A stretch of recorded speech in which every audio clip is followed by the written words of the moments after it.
In what language? It's black. But Cush is an Ethiopian son. What that got to do with us? So what that got to do with Israel? So when they were calling them black, they meant that they were like hyper black, right? Like blick. Well, in Psalms, what does he say? I am black and comely. No, that's in Songs of Solomon. Yeah, but I know what you're saying. That's the Right. Hebrew word there. The Hebrew word there is shakar. It's not Cush. Shakar is like black, but Cush is also can be used in the term as black sometimes. But you understand, because you get into semantics, but you understand the general point I'm trying to make, right? Yeah. It's like a euphemism. It's not a literalism. It's a euphemism. Okay, interesting.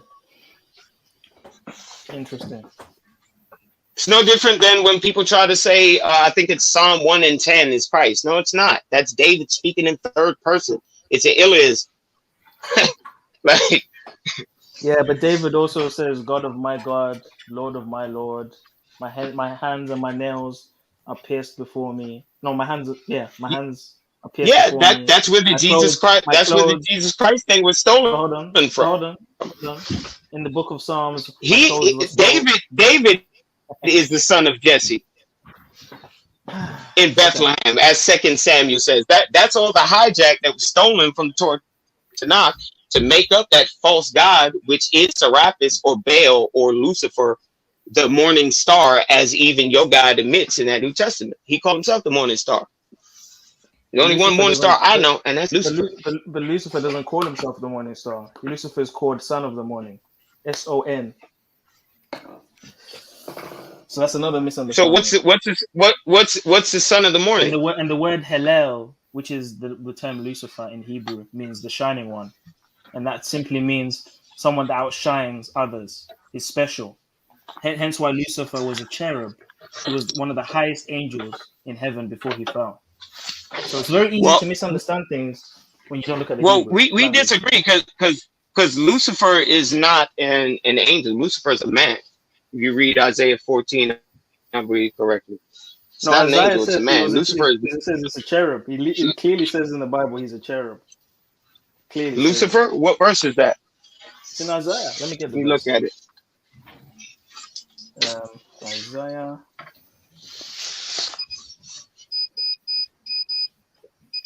Clearly calls him a cherub. This is in Isaiah. Oh, this is in Ezekiel. Yeah, Ezekiel 28 verse 14.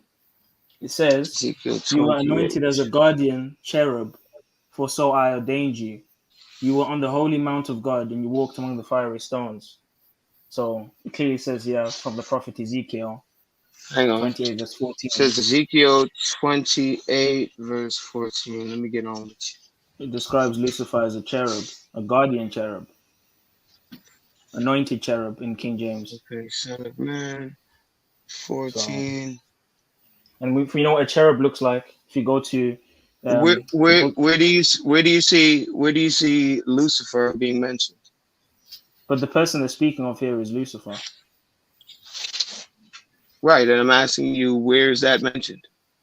Well, if you read the whole passage, the verse before that says, you were in the garden of God. Every precious stone ordained you. And it talks about all the stones. Right, but where is it? Right, it's describing the fallen cherub, right? But but your conclusion is that the fallen cherub is Lucifer. I disagree. My conclusion is that Lucifer is a man, which is Nimrod, which is what the Babylonian or mystery religion is based off of Semiramis, Nimrod, and Tammuz. You're claiming that Nimrod is evil, but he's not Lucifer though. Yes, he is. Because Lucifer's, and I'm asking you to. All right, well, show me in this verse that you took us to where it mentions Lucifer, because it doesn't. Okay, so let me ask you then: who were they talking about in this passage? Because I'm trying. Well, hold on. I asked you a question first. Is there Lucifer anywhere in that chapter? But there's a whole context behind this. If you read the verse before, it says, "You were in the garden of God. Every precious stone ordained you," and it talks about the stones. And then when you read Right. the next passage It's after, talking it talks about the about. cherub that fell. It's not talking about Lucifer, But who was the because cherub that fell? That Lucifer was is not a anointed. cherub. Yeah, who was that cherub then? Who's the angel that fell? Satan. Lucifer. I think it's this being that is worshipped by Nimrod. So this being the one who's ascribed all the sin, which is Azazel. So maybe that could be it. I'm not sure. That's just my theory. I don't know. To teach men. We got Azrael, Azazel. We know about those fallen Yeah, angels. but who is ascribed? Lucifer. Who is ascribed? No, who is ascribed the blame for everything, humanity's plagues? There's one angel in particular. I'm aware that there's different angels that did different things. So remember, the main thing was that Samyaza. Samyaza was the one that gathered the 200 of the angels and said, "Yo, let's make a pact. We want to go down and fornicate with the daughters of men. We want to go live the fleshly life. We tired of following orders up here. We want to go smash something." You understand? That's what went down. So their main goal was to go down and fornicate. It was Azazel, the main guy, who did the teaching of cosmetics and beautification and manipulation, and also taught the things of war and what do you call it? Blacksmiths and all that. That's only in the book of Correct. Correct. But correct. But your Christ thing is only in the New Testament. You can't prove that in the Old Testament. It's not. All you can do is reach. It's not. Yes, it is. Yes, it is. Every book of Go ahead. Bible, we can do this today. We can do it right now. From Genesis to Habakkuk. No. You can find a messianic prophecy that completely leads to Yeshua. No. From the first book of the Bible. No, Old Testament, you can't. All the way to Habakkuk. What does Deuteronomy 24:16 say? Because you think our God believes in human sacrifice, and that's the problem right there. So in Genesis 5, what does Deuteronomy? Hold on. What does Deuteronomy 24:16 say? Because it'll answer your hold on, because it'll answer your question that you're about to answer right now about the blood of man being responsible by taking the blood of the man who took blood or whatever that. Share your screen. Share your screen if you can, bro.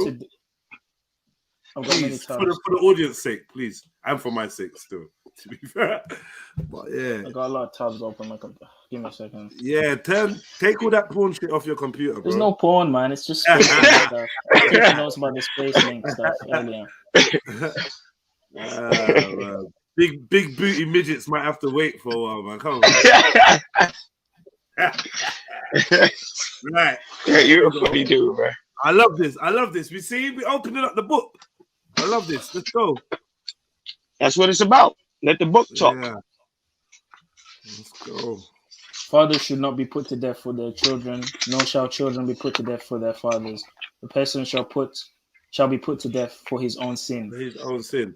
So that means that Abraham couldn't have been to sacrifice his child by the Most High if he's going to turn around and say this.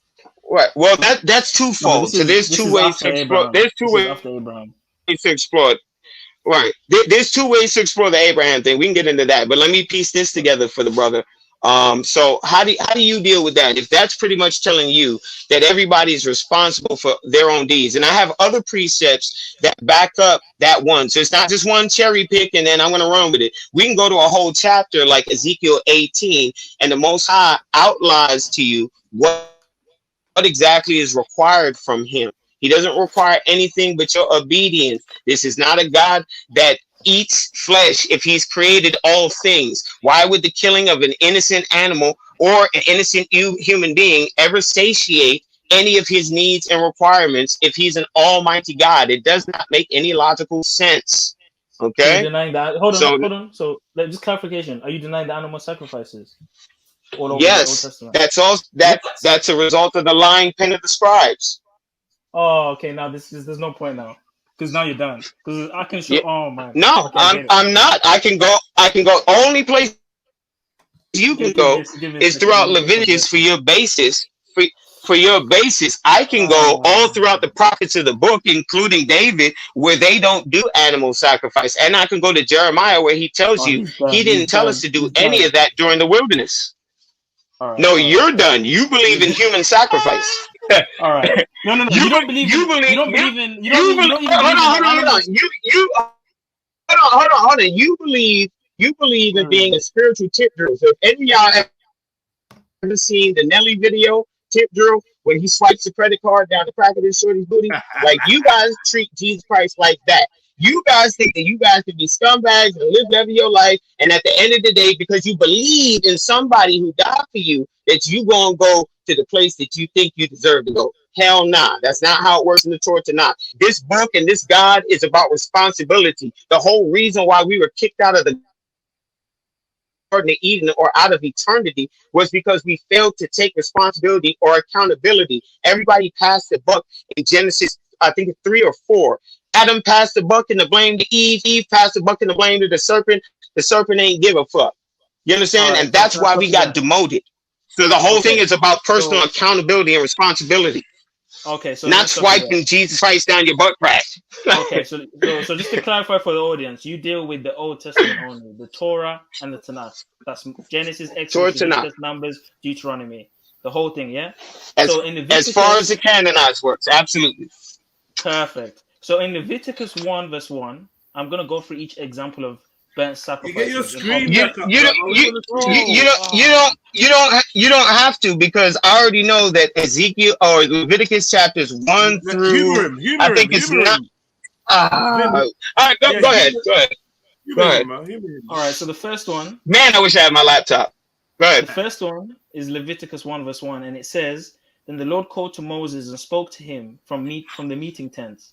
And then verse 2 says, "Speak to the Israelites and tell them, when someone among you presents an offering to the Lord, you must present your offering from the domesticated animals, either from the herd or from the flock." So quick question. That's a result of the lying pens of the scribe in Jeremiah 8:8, for which is fashioned through Jeremiah 7:21 through 24, which is some of the stuff I was going to take you to explore why it says there's a lying pen of the scribes. They switched the roles of Cain and Abel.